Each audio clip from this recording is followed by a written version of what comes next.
After years of military service, I was finally coming home for Christmas. But just days before, my dad called me after that. Everything changed. Please stay with me as I tell you my story. And please don't forget to support our channel by subscribing, liking, and sharing this with your loved ones. I'd been away from home for nearly 12 years.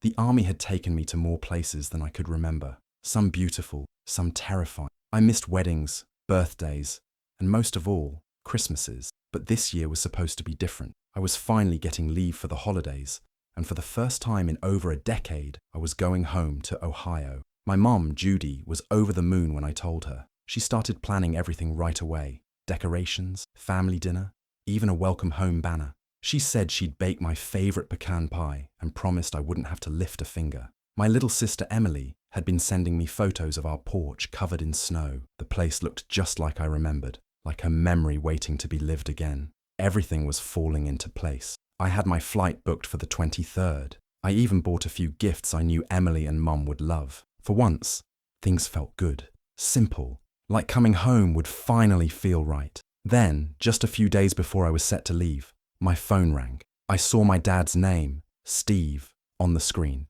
We hadn't been super close for years, but we talked now and then. I figured he was calling to talk about travel plans or ask if I needed a ride from the airport. But the second I answered, I knew something was off. "Hey, Jake," he said. His voice was flat, nervous. Listen, I wanted to talk to you about something before you get here." My stomach dropped a little. "What's going on?" "Well, the house is going to be a little crowded this Christmas," he said slowly. "Crowded?" I asked, confused. "What do you mean?" He paused. I could hear him exhale like he was trying to buy time. "There's someone staying with us.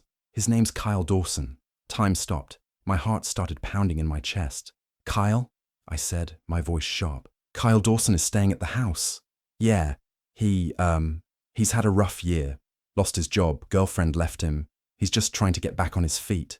I could barely speak. Kyle Dawson had been my best friend from childhood, right up until junior year of high school. When I found out he was secretly dating my girlfriend, Megan, behind my back, he lied to my face for months while sneaking around with her. The betrayal ruined everything. After that, I cut him off completely and never looked back. We hadn't spoken in over a decade. "And you let him stay at the house?" I asked, trying to keep my voice steady. "Well, your mum invited him," Steve said, as if that made it better. She felt bad for the guy. "He's been around town more lately, helping out a bit." "You couldn't have told me earlier?" I asked. "You wait until I'm just days away to drop this on me?" He paused again. "Look, Jake, I just thought we should talk about it first, okay? Maybe it's best if you hold off coming for now. Let things settle a bit. We can sort this out after the holidays." I couldn't believe what I was hearing. "You're telling me not to come home for Christmas?" "I'm saying let's just take a step back and talk it through," he said. "It's a complicated situation." I didn't respond. My fingers tightened around the phone. It was like the air had gone out of the room. My dad was asking me to give up the first Christmas I'd have with my family in over a decade because Kyle Dawson was staying in my house. I didn't argue. I didn't yell. I just said, "All right," and hung up. Then I packed my bag. I didn't tell anyone. Not Mom, not Emily. No one. I changed my flight, paid extra for a red eye, and boarded the next plane out. I sat in silence the whole flight, thinking about all the memories that house held for me. All the birthdays, the snowball fights, the early mornings with hot chocolate and cartoons.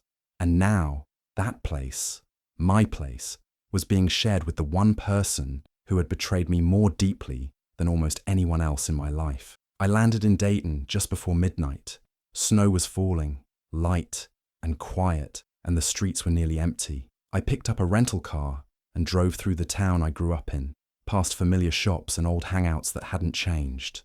The closer I got to home, the more the anger simmered under the surface. I pulled into our driveway and saw that everything looked the same, too much the same. The lights were off, no signs of Christmas decorations outside, which was odd for my mum. She always loved going all out. I took a deep breath, stepped out into the cold, and walked up the front steps. I reached under the welcome mat, found the spare key, and unlocked the door. The house was silent. I walked in slowly, taking it all in. Nothing had changed, but everything felt different, like a stranger had been living in my skin. I kicked off my boots and walked down the hall, the floor creaking under my steps. I passed the living room, then moved toward the stairs. At the top, I paused outside my old bedroom. The door was closed, but there was a light on inside. I turned the knob and pushed it open, and there he was, Kyle Dawson, shirtless, asleep on my bed. My room, my childhood sanctuary, had become his. I stood there for a long second, taking it all in. The posters were gone. The shelves were bare. His stuff was scattered around like it had always belonged there. I closed the door gently and stepped back into the hallway. Whatever I thought was going on, I knew now it was worse than I imagined, and I wasn't going to wait for anyone's permission to find out the truth. The snow crunched beneath my boots as I stepped onto the porch. It was late, just past midnight, and everything was quiet. The house was dark, save for a soft glow spilling from the living room curtains. I stood there for a second, hand on the doorknob, heart beating faster than I liked to admit. This place was supposed to be home, but something felt off already. I let myself in with the old key hidden beneath the mat. The door creaked just like it always had. The air inside was warm, filled with faint smells, spices, maybe cookies, but also something unfamiliar. The living room was neat, cozy, with the tree lit up and fully decorated. A few gift boxes were already tucked beneath it. I stood quietly, listening, but the only sound was the hum of the fridge in the kitchen. Everything looked the same, but it didn't feel the same. I walked slowly down the hallway, past the photos lining the wall. That's when I saw it. A new picture frame hung between the one of Emily at graduation and the old family vacation photo from Myrtle Beach. This one was from last Christmas. My mom, dad, and sister stood around the tree, and beside them was Kyle Dawson. Kyle, smiling, holding a mug like he belonged there. I stared at the picture, a rush of heat rising through me. My fists clenched at my sides. I forced myself to keep walking. At the top of the stairs, I headed toward my old room. Light leaked from under the door. I hesitated, then opened it slowly. Inside, I saw him, Kyle, shirtless, lying in my bed, one arm slung over the blanket, dead asleep, like it was his. The room barely resembled mine. My posters were gone. My things were missing. His jacket was hanging over the desk chair, his phone charging on the nightstand. It looked like he'd been here for weeks. I shut the door gently and turned to head downstairs. Halfway down, I saw my mum step out of the kitchen, wearing a robe and slippers. She blinked, startled. "Jake? Oh my God. What are you doing here already? You weren't supposed to come until Friday." I dropped my bag. Plans changed. She rushed over and hugged me tightly. "You should have called. I would have picked you up, made something to eat." "I thought I'd surprise you," I said flatly. "Didn't expect to find Kyle in my bed, though." She pulled back, her smile faltering. "He's just staying for a few days. He's going through a rough patch. Your dad said it was fine." I looked her in the eyes. "Since when is that your decision to make without talking to me?" "It's just temporary," she said quickly. "He had nowhere else to go, and your dad didn't want to leave him out in the cold." Before I could answer, Emily appeared at the top of the stairs, rubbing her eyes. When she saw me, her expression changed. "Jake," she said, "you're back?" "Yeah, early." She ran down and hugged me. Her arms were tight around me, but her eyes darted toward our mum. Something was off. She wasn't excited. She was nervous. "Did you know Kyle's been staying here?" I asked her quietly. She nodded. "I wanted to tell you, but Dad said not to make a big deal out of it." I turned to my mum. "So when exactly was I going to be told? When I showed up and found him living in my room?" "You're making it sound worse than it is," she said softly. "He's in our family photos. He's in my bed. Don't tell me this is temporary." None of them spoke. Emily looked down. My mum's lips tightened like she wanted to defend it, but knew better. I let out a slow breath and stepped back. "I just got off a flight. I'll sleep on the couch." "You don't have to," she started. "I'm not sleeping in the same room he's been using. I'll talk to Dad tomorrow. Good night." I walked into the living room, dropped onto the couch, and stared at the ceiling for a long time. Something wasn't right, and I wasn't going to let it slide. The next morning, I kept quiet. The house looked peaceful in the daylight, but something in my gut kept twisting. I watched from the kitchen table as Kyle sipped coffee from a mug I recognized, one my mum had given me when I was 12. He laughed at something my dad said, like this was his home, like I was the one who didn't belong. Judy was humming while she cooked, and Emily moved around quietly, barely glancing in my direction. I smiled when I had to. I nodded at Steve, asked Kyle how he'd slept. I even thanked Judy for the eggs. But inside, I was burning. There was no way Kyle was just passing through. He looked too settled, too at ease. My family had made room for him in ways they hadn't even made room for me. I needed to know the truth, so I played it cool and started looking. That afternoon, I slipped up into the attic while everyone was watching a movie. The ladder creaked as I climbed, and a wave of cold air hit me. The attic smelled like old paper and dust. I scanned the boxes piled against the wall, labelled with Mum's neat handwriting, Ex-Mass, Emily's school stuff, old photos. I pulled one box toward me and opened it. Inside was a big red photo album. The cover was cracked and worn, the plastic peeling at the corners. I flipped it open, and there he was, Kyle, smiling wide in a sweater I knew wasn't his, because it used to be mine. One photo after another, from last Christmas. Kyle standing by the tree, sitting next to Judy at the table, even holding a plate of turkey in the exact spot I used to sit, my spot. In some of them, Emily was laughing next to him. In others, Steve had his hand on Kyle's shoulder like he was proud of him. My name wasn't written anywhere. I wasn't in a single frame. I snapped photos of the album pages with my phone and closed the box with shaking hands. Back downstairs, I waited for a moment when no one was around. Then I walked outside and circled the house to the driveway.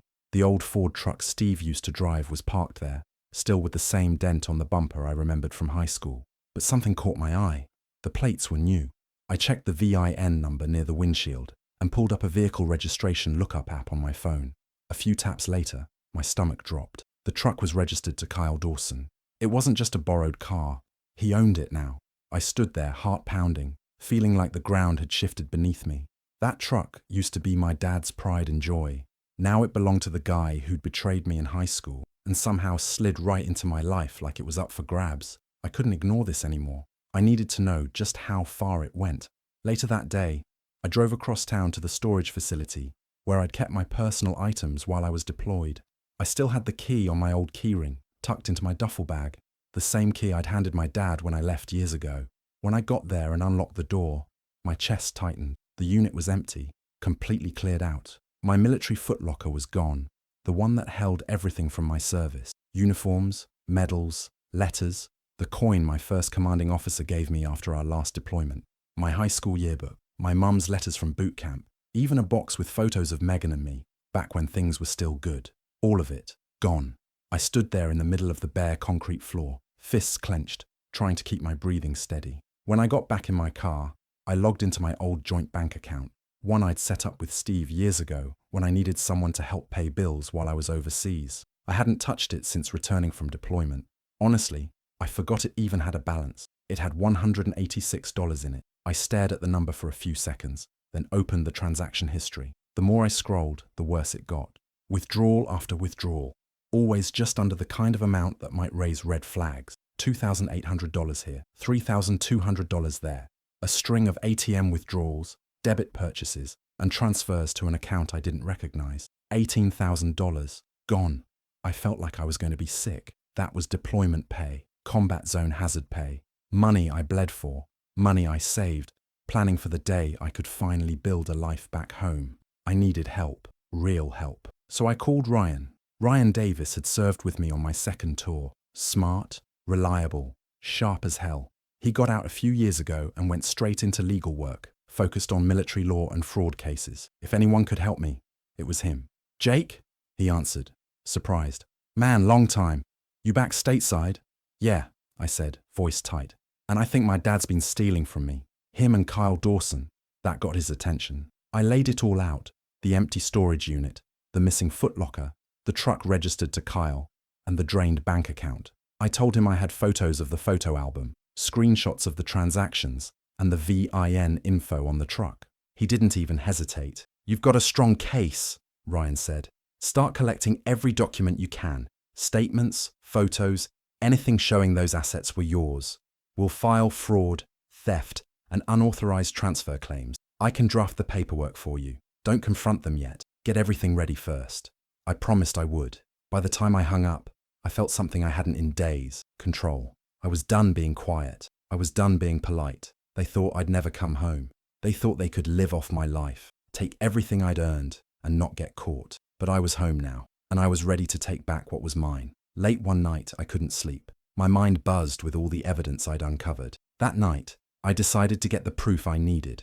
I pulled out my phone and activated the voice recorder. I emptied the spot inside the vent near the kitchen table, where I'd overheard late-night whispers from Dad and Kyle before. I slid the phone inside, tucked it carefully, and walked away, my heart pounding. I didn't care about being quiet. I just needed the truth. 2 hours later, I retrieved the phone and sat on my bed with headphones plugged in. As soon as I hit play, I felt a chill. The familiar tinkling of ice in glasses was the first thing I heard, followed by low laughter, like they were sharing a joke at my expense. Kyle's voice broke in first. He sounded relaxed, cocky even. He left the door wide open, man. Everything, money, gear, even the truck. We've been living off his stuff for years. I froze. He sounded too calm, too comfortable. I pressed pause for a second to steady my breathing, then hit play again. Steve's voice came next, smooth and cruel. You think I'd let my own son come back and ruin this setup? No way. I could almost feel the contempt in his tone. We planned this. He'd be gone forever. And Judy, she's not his boss. They laughed again. I felt bile rise in my throat. Kyle spoke up. She'd never know. We just keep playing the family card. Cry a bit if we have to. I heard Steve chuckle. Yeah, make her believe we're sorry. Enough to keep her tied up, but not enough for her to find out the truth. The betrayal cut deeper than I'd expected. They'd not only stolen from me, they'd planned it, insulted me, treated me like I didn't matter. My jaw clenched so hard I could taste blood. The next morning, I sat in the kitchen with my mum. I didn't wake her up or drop the phone in front of her. I waited until she poured herself a cup of coffee. When she turned to leave and walk out of the room, I quietly hit play, and she didn't hear the first few seconds over the din of the fridge. But when Kyle said, "We've been living off his stuff for years," her hand flew to her mouth. I watched her face. Numbness, shock, dawning realization. No words came out at first. I took a deep breath. "Mum, this is real." I hit stop and took the phone out of my pocket, holding it up like evidence.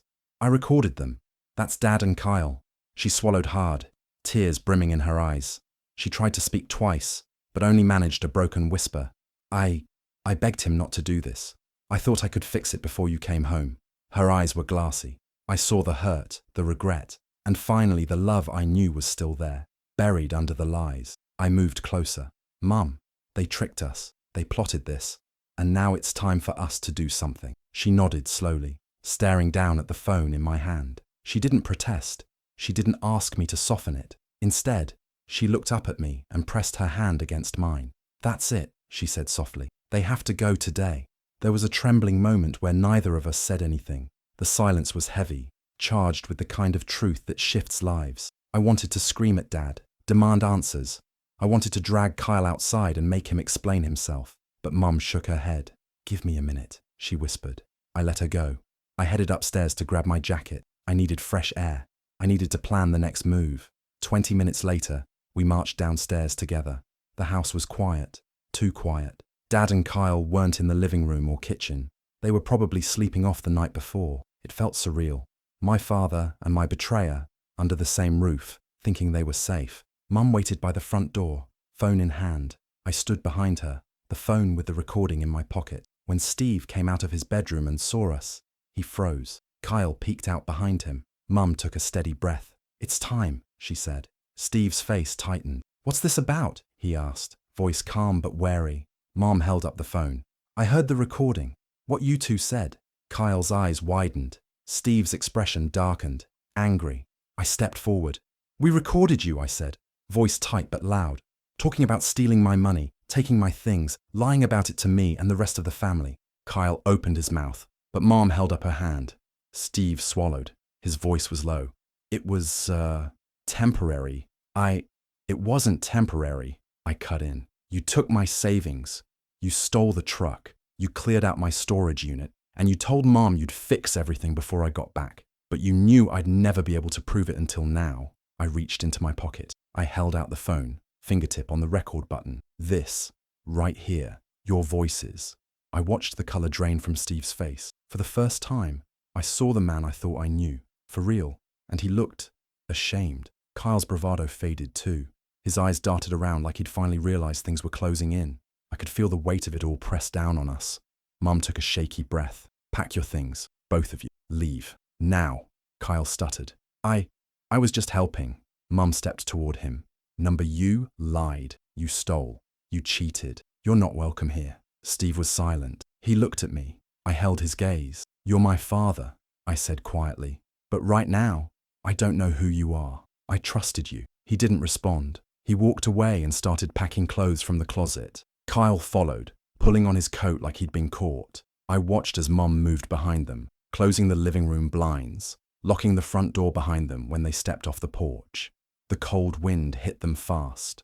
They lingered on the steps, not sure where to go, and then they were gone. When the front door clicked shut behind them, I turned to Mom and Emily. Emily's eyes were red. She'd been watching it unfold. Mom wrapped me in a hug I didn't realize I needed until I felt it. Emily joined in. We stood together, 3 of us, in the middle of the living room. A family again, raw but honest. No secrets, no half-truths. I looked down at the phone in my hand. The evidence was real. The betrayal was exposed. The path ahead would be messy, legal steps, charging them, getting my things back. But tonight, I felt the tide turn. I whispered, "It's over." Emily nodded, sniffling. Mum squeezed my hand. Yes, it was over. And for the first time in a long time, I felt like I was home again, this time in a house that belonged to me. The morning after I played the recording for Mum, the house felt different. There was a heavy silence, like the calm before a storm. I woke early, the weight of everything pressing down on me. I knew that today, things had to change for good. Mum was already up when I came downstairs. Her face was pale but determined. "I'm done," she said quietly. "Steve and Kyle have to go. This house can't be their safe place anymore." She wasn't asking for my opinion. She was telling me what needed to happen. I nodded in agreement, my jaw set tight. I felt a mix of anger and relief. Finally, the truth was out, and it was time to act. We waited until Steve and Kyle woke. Neither of them looked surprised when Mum confronted them. Maybe they knew the recording would come out eventually, or maybe they just thought they were untouchable. Whatever they thought, it didn't matter anymore. Mum was firm. "You need to pack your things and leave. Now." Steve's face was pale, his usual arrogance gone. Kyle shifted uncomfortably beside him, clearly shaken, but trying not to show it. They packed in silence. Not a word was spoken between them and the rest of us. The tension was thick, but the air felt cleaner without their lies hanging over it. After they left, I felt the first real sense of peace in months. But I knew the fight wasn't over. This betrayal wasn't something that could just be wiped away. I had to make sure they faced the consequences. I spent the day gathering everything I needed. I filed charges against Steve and Kyle for financial fraud, theft, and unauthorized transfer of property. The evidence was clear. The audio recording, the missing money, the stolen truck, and the emptied storage unit all painted a damning picture. I had to do this not just for myself, but for my mom and Emily, who had been dragged into this mess too. Emily, being the tech-savvy sister she is, helped me send the audio and all the case files to our extended family. We knew the scandal would spread fast, and we wanted everyone to understand what had happened. The last thing I wanted was for anyone to be fooled by Steve's lies again. Within days, the impact was clear. Steve lost his job at the county maintenance office. His reputation was shattered. No one wanted to be associated with someone caught stealing from his own family, especially after such a public scandal. I heard from a neighbor that people were whispering about him everywhere he went. Kyle's situation was even worse. He was evicted from the small apartment he'd been renting. Word spread quickly, and he became blacklisted in town. No landlord would touch him, and no business wanted to hire him. I didn't feel satisfaction in his suffering, but I knew this was the price of betrayal. The best part came a few weeks later. I was finally able to reclaim what was mine. The truck that Dad had given Kyle was back in my name. I drove it home and parked it in the driveway, feeling a surge of pride and relief. It was more than just a vehicle. It was a symbol of taking back control. Next, I found my old military footlocker. It had been missing from my storage unit, but with some digging and legal help, I tracked it down to a storage auction where Kyle's stuff had been dumped. Inside were my medals, patches, and letters, reminders of my service and sacrifices. They were dusty and a little bent, but they were mine. Holding them felt like reclaiming a part of myself that had been stolen. Even more surprising, I found a small box in Kyle's closet at the house. I hadn't known it was there until Mom mentioned it. When I opened it, there were more medals, trophies, and personal items I'd thought were lost forever. It stung to think about how Kyle had kept them hidden, but I was glad to have them back. The healing process wasn't easy. Every day reminded me of the betrayal, and I had to work hard to rebuild trust with Mom and Emily. But slowly, things started to feel like home again. We laughed more, talked honestly, and planned a Christmas without secrets or lies. I also started a podcast aimed at military veterans who had faced family betrayals. Sharing my story helped me process what had happened, and hearing from others made me realize I wasn't alone. It became a place for support, healing, and strength. Looking back, the road was painful. I lost a father and a friend I once trusted, but I gained something far more valuable: my dignity, my family's trust, and the knowledge that standing up for yourself is worth every battle. The snow began to fall gently outside one evening as Emily handed me a slice of pecan pie, the same kind I'd always loved. Sitting there with my mum and sister, I smiled and thought, home isn't just a place, it's where truth lives and where the liars don't belong. And that was the greatest Christmas gift of all. Do you think Jake did the right thing by standing up to his dad and Kyle? Or do you think he should have tried to forgive them? I'd love to hear what you think. Drop your thoughts in the comments below. And if you want more stories like this, don't forget to subscribe and hit the notification bell so you never miss a new video.